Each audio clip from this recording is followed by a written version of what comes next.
Now, in the book of 1 Samuel, chapter 12, Samuel is kind of at the end of his leadership. He's getting older, and the people at this point have asked for a king to kind of lead them and to rule over them.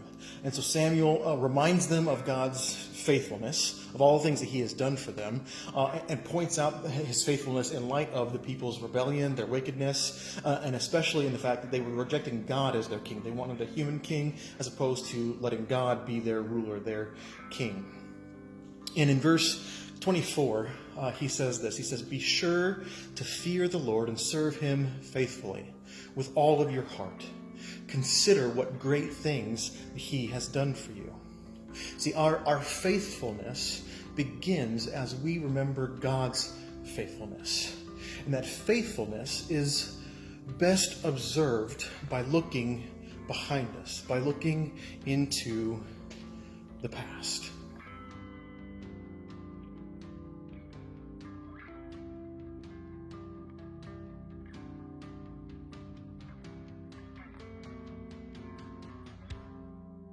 So we need to consider what God has done by looking into the past. We can do that in our own lives, and we can do that in the lives of others. I don't know your story. I don't know what your story is like, what it looks like for you to look into your past. I don't know your pains, your joys. I don't know your triumphs, your failures. I don't know what regrets you have.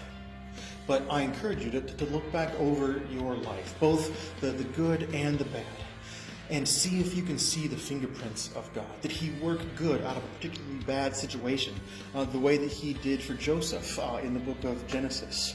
Was there a season of life where you felt particularly close and connected to him? You know, the Bible is full of stories of God's faithfulness in the lives of others. I would encourage you, dig into your Bible, read these stories, see how God has proven himself faithful over thousands and thousands of years. There are others even today, though, who have stories of God's faithfulness, both in the good times and especially in the bad times. There's a pastor by the name of Levi Musko, whose 5-year-old daughter, Lenya, they nicknamed her Lenya Lion for her spirit, she died of an asthma attack, 5 years old. And he writes a book about the experience called Through the Eyes of a Lion.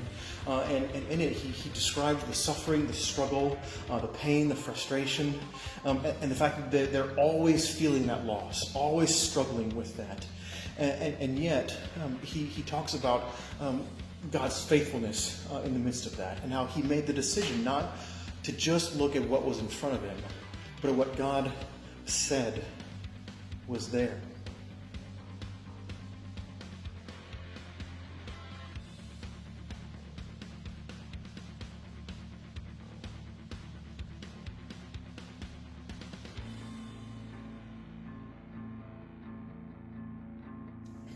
Now, for a little bit about my life. I've shared this story before. When I was young, I knew that I wanted to just love and to be loved. I was 6 years old, and I already knew what love was, and that's all I wanted in my life. And I'm 36, and I'm still single. Is God not faithful in my life? Or is it an opportunity for me to learn how to be content, how to trust God to be my everything, even through this unmet desire that I have?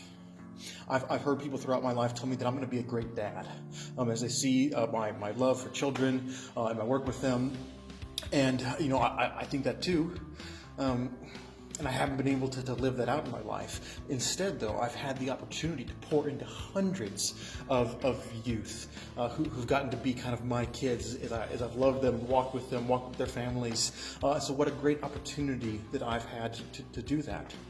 When I was young, my uncle took his life.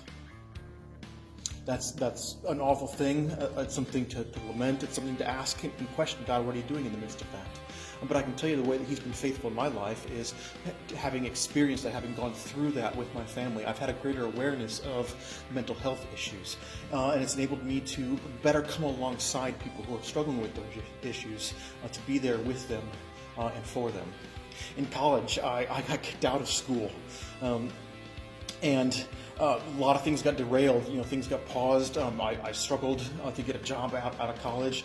But the reality of that is that if I had gotten that youth ministry job straight out of college, I'm pretty sure I would have burnt out of youth ministry.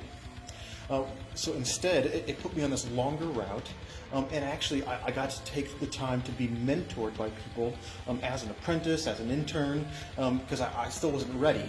And that process allowed me to actually be poured into by some incredible people, and I've been surrounded in my ministry career by those who've helped to really flesh out more of who I am and what it means to be a pastor and a minister to other people. So all that just reminds me that Jesus' promise, one of his last statements on this earth was that he is with us always. When I was a little kid, my mom reminded me of the importance of that Jesus was always with me. And as a kid, I had a hard time processing it and understanding that. So you mean that when I was jumping into the swimming pool off the diving board and I was scared out of my mind, that he was with me? Yes, my mom would tell me. Do you mean that when I was running around the bases and I tripped and did a somersault in the air and I landed on my head and fractured my skull, that Jesus was doing that with me as well? Yes, she would tell me.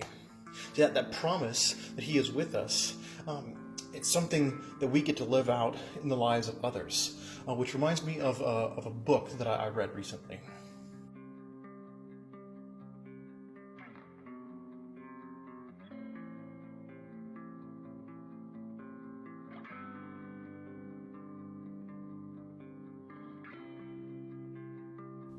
In his book, Understanding Sexual Identity, Mark Yarhouse talks about the importance of that promise that Jesus made, that he is always with us.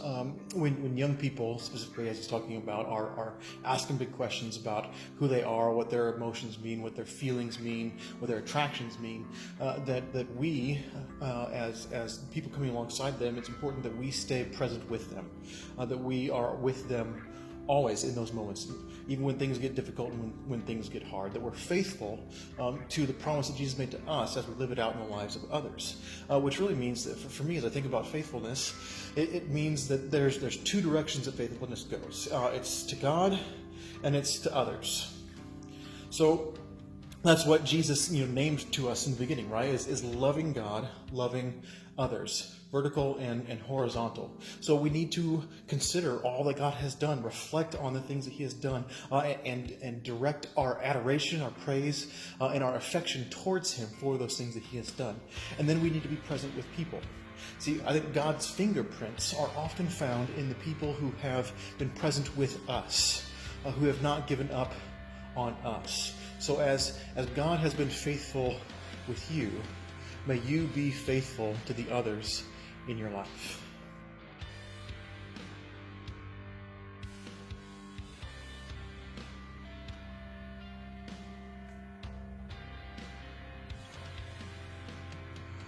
So faithfulness is something that can more easily be seen when we look behind us, when we look into the past.